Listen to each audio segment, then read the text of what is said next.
I want to talk about extrinsic value across the option chain. Now, this is really interesting for a couple of reasons. Number one, we're going to look at this a couple of different ways. We're going to look at this across the strikes in a given expiration cycle. We're also going to look at this across expiration cycles when we are looking at different elements of what I want to look at here today. Because at the end of the day, if you think about what is our widget as a premium seller, what is our widget as a tasty trader, right? Our widget is extrinsic value. Now, you could also say like our widget is probability and our widget is volatility and our widget is, just doing the opposite of whatever Tom does. Like all of these are really good strategies as well. But I would put extrinsic value right up there as like number one. I mean, fading Tom is number one, but a close second would be extrinsic value. This is the thing that we are selling. This is the widget that we are trying to, kind of make our bread and make our buck from. It's extrinsic value. So when you look at extrinsic value in different ways and from different angles, it's really helpful to kind of extract, kind of pull out the different characteristics and the nuances of extrinsic value so it can help make you a better trader. Not only a better trader on order entry, but a better trader, along the way as you make adjustments, as you manage trades, as you look to exit your positions, right? All of these things go into becoming a good, solid, consistent trader. And so when we look at extrinsic value across the option chain, there are a few things that I think are really, really important to highlight and to remember. So Ryan, go ahead and bring us into the content here today. And let's take a look at this. All right, so looking at extrinsic values across a typical option chain reveals several important characteristics of this key component to option pricing. So you can see from the slide right there, we have three things that I want to talk about with you all for the next 8 to 10 to 17 minutes.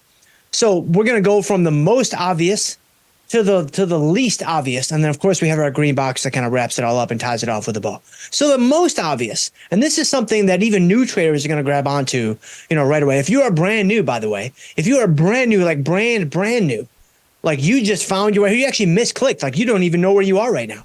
If that's you, then man, I hope you stick around. I hope you stick around, watch the rest of this show, check out the other amazing shows that we have on the network. And if you're not even a trader, if you're not even if you have no interest in selling options, man, we got plenty of content for you. Just watch Tom and Tony in the morning. 85% of what they talk about has nothing to do with trading. So that is probably what you are looking for. So stick around. You'll probably find a little something that'll be right up your alley. But number one, extrinsic values drop off the further out of the money you go with your strikes. This is something that when you start trading, you recognize this right away, because if you're selling premium, you're on the out of the money side of the market, you're trying to play the probabilities, in terms of what you're, trying to do and how you're trying to position your portfolio, you're going to notice this almost right away. Right? Like if I sell an at the money strike or near the money strike, I'm going to collect a much higher credit than if I move further out of the money. As I move further out of the money, those credits drop off. That extrinsic value dries up, right? Because remember, with an out of the money strike, the complete option price, the total option price is only extrinsic value. There is no intrinsic value in the option price because it's out of the money. Because there is no inherent worth to the option. That's what intrinsic value is, and that's what happens within the money options. But if you're selling premium, at least at trade entry, like you're probably focused on at the money or out of the money strikes for, position origination. And so when you're in this situation, you're going to see this relationship very, very early on, right? Extrinsic value drops off as you move further out of the money. Okay. To extend this point a little further, so now I'm on the right-hand side of this little two-columned structure that we've created here on the slide. This relationship essentially forms the basis of one of the most fundamental relationships, one of the most fundamental axioms of the market itself. The inverse nature, the inverse relationship, the trade-off between the credit that you collect and the pop on the trade. Right? If you want a higher probability, you have to be willing to accept lower credits. If you're okay, with a lower probability, then you will be rewarded with higher credits. Now, to kind of extend this point even further, extend the extension a little bit further. Keep in mind, when I'm talking about a lower probability, we're still going to be north of 50%, because that's one of the beautiful things about selling, out of the money premium. A low probability in that situation might be 58% or 56% or 61% or whatever. It's not going to be, you're not selling the 35 delta and you got a 25% pop. Like that's not going to happen. So, 50% is right around that at the money level. And then as you move further out of the money, you're going to see your pops increase, but you have to be willing to give up some credit along the way. Okay. That's the first point. The second point, this is something that you maybe don't notice right away, or maybe some of you do, maybe my overachievers out there, you notice this on day number one. Extrinsic value is at its peak for the at the money strike. So not only does extrinsic value drop off, this is a very natural continuation of what we learned in the first point. Extrinsic value is at its peak when you are looking at the money strike. And when I get done with all this, we're going to go into the platform and we'll pull up just, an index, SPY, QQQ, maybe throw the boomers a bone, look at a little DIA, and I'll show you guys all of these extrinsic value relationships in the real-time market. So you don't have to take my word for it. You can look at the market itself. So extrinsic value is at its peak for the at the money strike. This is really, really helpful for strategies like short straddles, right? A short straddle, as we saw with my TLT trade. Now it's a short straddle now. It wasn't a short straddle on entry, as we saw when we took a look at the Alice in chains. When I sell a straddle on entry, though, I'm selling a put and I'm selling a call right at the money level. That is the basic, that is the Betty Crocker version of a short straddle. Now, could you skew it to one side or the other to create a bit of a directional bias?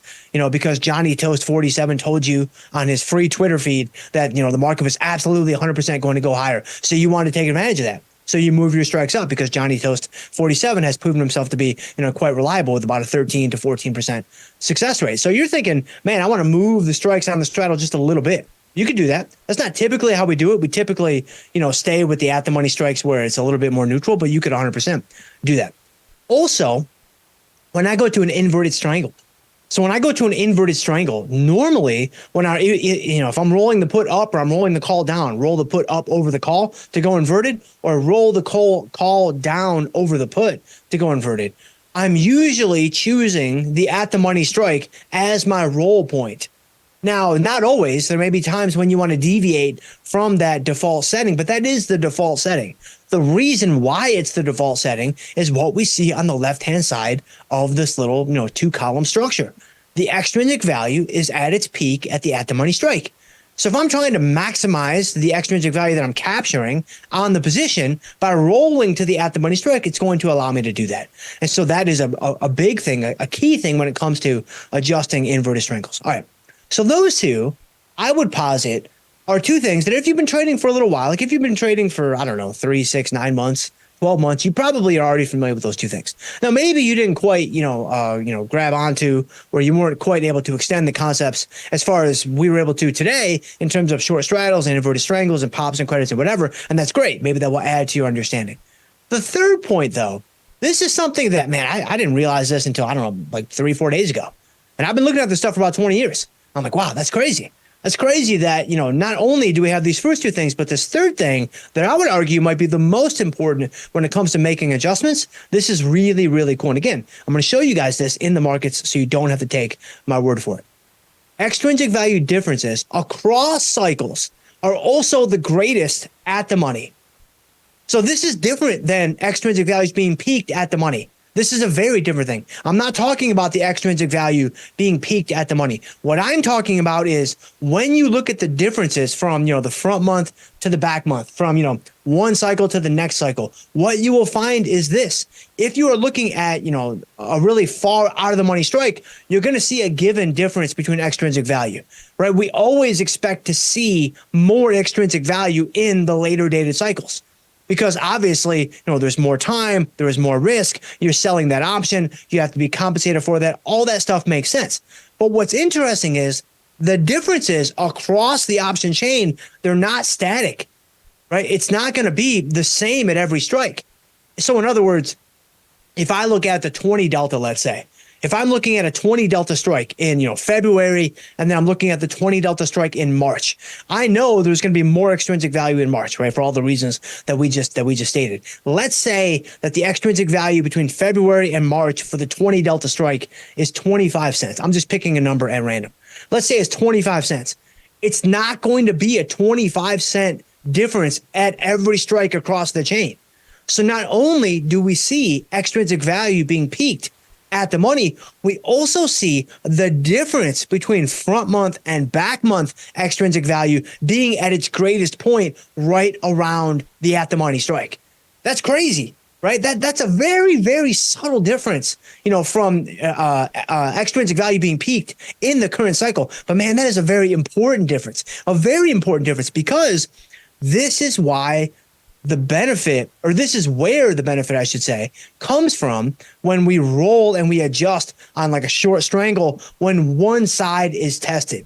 When one of our strikes is tested on that side of the market, that extrinsic value differential is going to be maximized. That extrinsic value differential is going to be maximized. Not to mention, we might also be rolling, rolling in the untested side.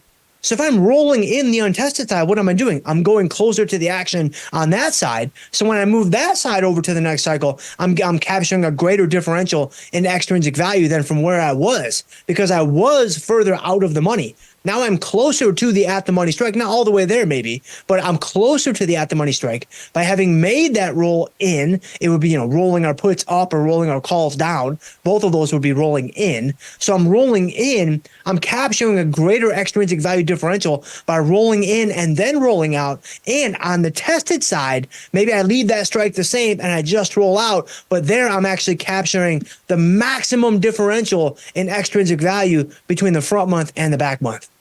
That's really cool, man. And when you think about, our mechanics, and this is, of course, the green box that I know all of my overachievers have already digested and are beginning to implement in their portfolios right now.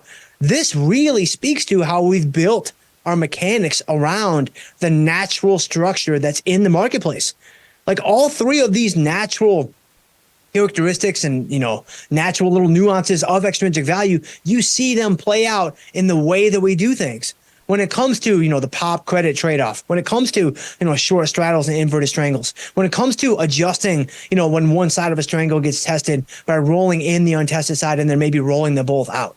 And so hopefully this was really helpful for you guys in highlighting a few different angles and aspects of extrinsic value. And I think the third one might be something new. Let me know in the chat box. Did you guys know, or had you ever stopped to think about the third point that we made here today? Maybe I'm the only one. Maybe I'm the last Mohican here. Maybe I'm the last one to figure this out. That's very possible. It would not be the first time that that's happened, and probably not the last. But let's go ahead. So Ryan, go ahead and bring us back into the content here. So I'm about halfway through the show. I want to get to the questions, but I also want to let me show you guys what I just talked about here really quickly. So let's go into, again, we got to throw the boomers a bone, man. They're all just waking up right now, from probably their first, maybe second nap for those overachieving boomers out there. Let's go ahead and let's go into the trade page. Let's look at February. Now you have to keep in mind the markets are open, right? So obviously, the extrinsic values are going to be moving around as the market moves around. But, number one, if you just look at, let me grab where's my drawing tools at? So let's see here. I mean, if you just look at, here's my at the money strike, which is basically right here. We're obviously between 374 and 375. So I'm right there. If you simply look, if you go in this direction, in terms of, moving further out of the money, what do you see with your extrinsic value? You see extrinsic value going down, right? So this is, of course, the first point. If I go in and I sell a 372 put, I mean, look at my probability of profit. It's 69%, right? And you can see my extrinsic value there is $3.50. Well, if I move from the 372 to, let's say, the 367, look at my pop. My pop jumps to 77. But what has happened to my extrinsic value? It has dropped to 226. So this is the first point. It's very simple. It's very obvious. If you are brand new, then, this will be a pillar of what you do almost every single day. And so that's the first point, just very, very quickly. The second point, maybe even more quickly, is if we look at the at the money strike, which again, I mean, it's really close to 375. So we'll just use 375, even though that's slightly in the money. If you look at 375, look at the extrinsic value. It's 440. What do you notice on both sides of the market? So that would be, on this side of the market going that way, on this side of the market going that way. You see the out of the money side, which is going to be the top side of the market here. You see extrinsic value going down. On the in the money side, that's going to be the bottom side here. You see extrinsic value going down. So once again, what do you see? You see extrinsic value being peaked for the at the money strike. All right, but let's look at this third one. So the third point that I wanted to make was, or the third point that I did make at this point, is the extrinsic value differential is greatest for, the at the money strike. So let's take a look at, just let's draw some, let me see, let me minimize that. I want to get some nice, I don't want to look at like, three strikes that are bunched up next to each other. Let's kind of widen out, what we're looking at here. So we're looking at a 374. We'll look at like a 367. which I actually happen to have on as part of my short put spread, and DIA. And then we'll look at a 360. So we're just 7 points. You don't have to be symmetric in terms of, your intervals, but it just felt very feng shui. So we just went with it, right? Sometimes when the feng shui presents itself, you can't fight it. You just got to kind of roll with it. So 374, extrinsic value is 415. 367, extrinsic value is 227. 360, extrinsic value is 129. Now, again, the markets are moving around, so we're going to lose these numbers. But what I'm going to do is I'm going to write them up here so they stay on the screen. So my 360 is 129 because we're going to lose this page in a second. My 360 is 129. My 367 is 228. And, again, the markets are moving, but it was probably a good choice to choose this boomer index because they ain't moving too quickly. And so they're absolutely, they're on point in terms of representing their demographic. So 374, the 374 is 415. So these are all the extrinsic values in the February cycle. All right, so let me go ahead. Let me erase all of that, but I'm going to leave my numbers up on the screen. So what I'm going to do now, let's close February. Let's open up March. We open up March. Okay, so we have all these here. So take a look at, I'm going to try to grab these quickly. Let me scroll up on the screen here. I want to look at my 360. What is it? It's 253, right? So this is 253. I want to look at my 367. So that's right here. That's 372. 372. And then I want to look at my 374, which is 570. 570. Okay, so let's take a look at this. So what do we see? The 360, what is the difference between these two numbers? Man, I really wish I had Julius Mina kind of on speed dial, but I think we can figure it out. That looks like it's about $1.24, let's say, approximately. We don't have to be exact here. This is close enough. $1.24. 367, what is the difference? That looks like $1.44. So $1.44 is my difference at 367. So what do you see? You see the difference being greater. It's not just the number. We know the number is going to be greater because there's more risk in a longer dated cycle for all the reasons we talked about a few minutes ago. But what am I seeing? I'm seeing the difference is actually greater. Right. So again, this is really, really valuable stuff. And then lastly, the 374, which is my at the money strike, that looks like a difference of $1.55. So what do we see? We see exactly what we laid out there on the slide. That's pretty cool. Right. And that really speaks to all the different adjustment protocols that we have in place. And so my hope is I want to get to the questions now because I'm a little bit behind on that. But I really felt like this was valuable. And I don't know that I've ever talked about this on my show before, because, again, I just figured this out like 25 minutes ago. And so it would not have been possible for me to talk about this before unless I had incredible foresight and just incredible foreknowledge of what was to come in the future. And again, I mean, we have to be living in a simulation because Lions-Browns Super Bowl is a possibility, people. And so there's no way this happens just randomly. But anyway, hopefully this is helpful for you guys. All right.